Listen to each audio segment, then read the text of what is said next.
আসসালামু আলাইকুম এভরিওয়ান, সবাই কেমন আছেন? আলহামদুলিল্লাহ আমি ভালো আছি। আজকে একটি নতুন রেসিপি নিয়ে এসেছি। রেসিপিটা দেখলেই আপনাদের জিভে জল এসে যাবে, এমন একটি রেসিপি। দেখতে থাকুন আমার সাথে সেই কী রেসিপি। তো সকালে উঠেই আমি ফজরের নামাজ পড়ে চলে গিয়েছি ছাদে। তো ছাদে যেয়ে দেখতেছি যে হাঁসগুলো ডিম পেড়েছে। তো ডিমগুলো আমি উঠিয়ে নিচ্ছি। প্রথমে আমি 2টা উঠিয়েছি আর এখন বাকি 3টা উঠাইতেছি। তো ডিমগুলো আমি উঠিয়ে নিলাম। তো খুবই ভালো লাগলো, বুঝে নিত নিজেরা যদি কোনো কিছু পালি, হাঁস বা মুরগি যাই পালি, যদি ডিম পারে খুবই আনন্দ হয়। তো আমারও সেরকমই হচ্ছিল, তাই আপনাদের সাথে শেয়ার করলাম। তো প্রথমে আমি শুটকি, শুকনো মরিচ এগুলো তেলে নিয়েছি। শুটকিগুলোকে ভালো করে ধুয়ে তারপরে আমি ভেজে নিয়েছি, আর সাথে পেঁয়াজ আর রসুন নিয়েছি। এখন আমি ভর্তাটা বানাবো। আমি কিভাবে বানাই দেখতে থাকেন।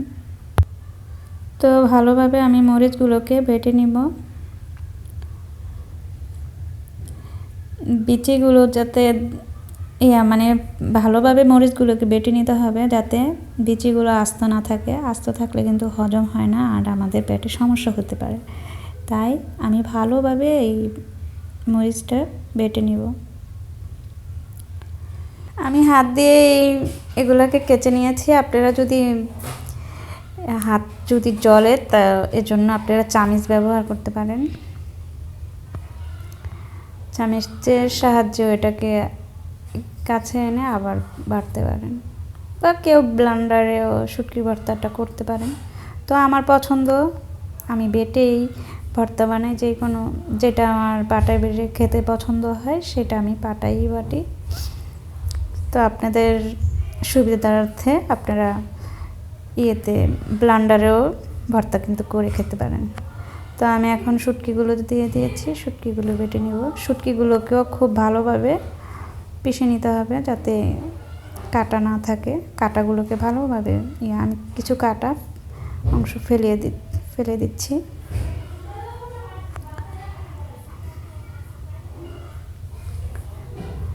তো শুটকিগুলোকেও খুব ভালোভাবে বেটে নিতে হবে। কাটা থাকলে তো এটা আবার গলায় বিঁধবে।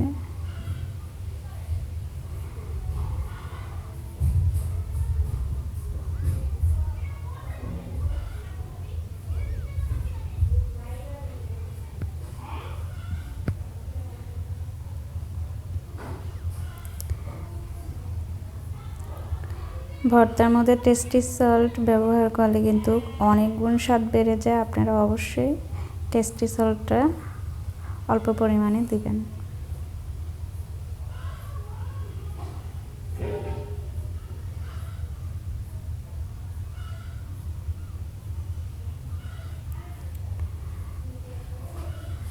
তো এখন আমি পেঁয়াজ এবং রসুন দুটোটাই দিয়ে দিচ্ছি।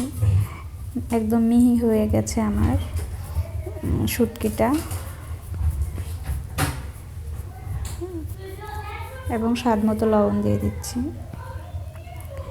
এই সব উপকরণ এখন আমি বেটে নিব। পাটায় বেটে খেলে ভর্তার মজাই আলাদা, তা তো অবশ্যই জানেন। আমার পাটায় বেটে খেতে অনেক মজা লাগে। আমি কিন্তু লাস্ট পর্যায়ে ভর্তাটা উঠিয়ে কিছু অংশ থাকলেও এটার মধ্যে ভাত দিয়ে খেতে আমার খুব ভালো লাগে। আপনাদের সাথে তাও শেয়ার করব, দেখতে থাকুন।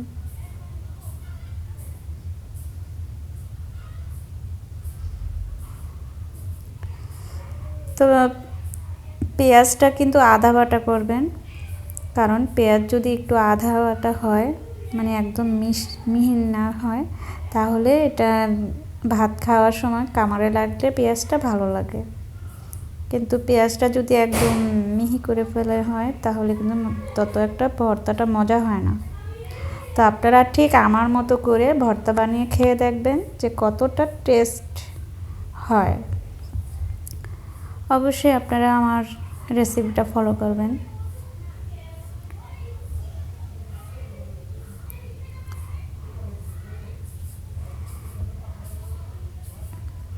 এটা এটা আমি সকালবেলা বানিয়েছি, একদম সকালবেলা ভাত আর শুটকির ভর্তা খেতে কার কেমন লাগে অবশ্যই কমেন্ট করে জানাবেন।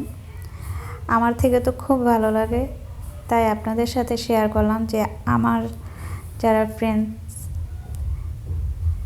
যারা আমাকে ফলো করে তাদের কি আমার মতো রুচি কিনা সেটা,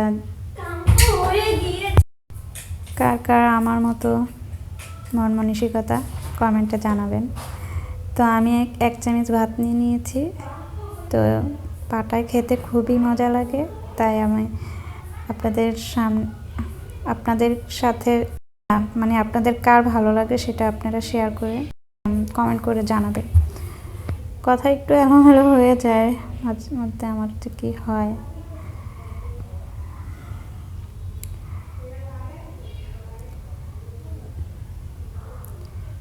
খুবই মজা, দারুণ হয়েছে ভর্তাটা।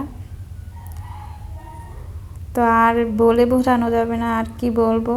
তো আপনারা অবশ্যই বাসায় ট্রাই করে দেখবেন যে আমি যেভাবে বানিয়েছি ওইভাবে বানালে কতটা টেস্টি হয়। তো ভর্তাটা বানানো কমপ্লিট। তো এখন আমি আমার মেয়ের জন্য ভাত এবং ভর্তা, আমার মেয়েরও খুব পছন্দ আমার মতোই, সে শুটকি ভর্তাটা পছন্দ করে। তা আমি ওর জন্য ভাত নিয়েছি, এখানে একটু ভর্তা দিয়ে ওকে খেতে দিব। তো আমার রেসিপিটা কেমন লাগলো, আজকের রেসিপিটা অবশ্যই কমেন্ট করে জানাবেন। আর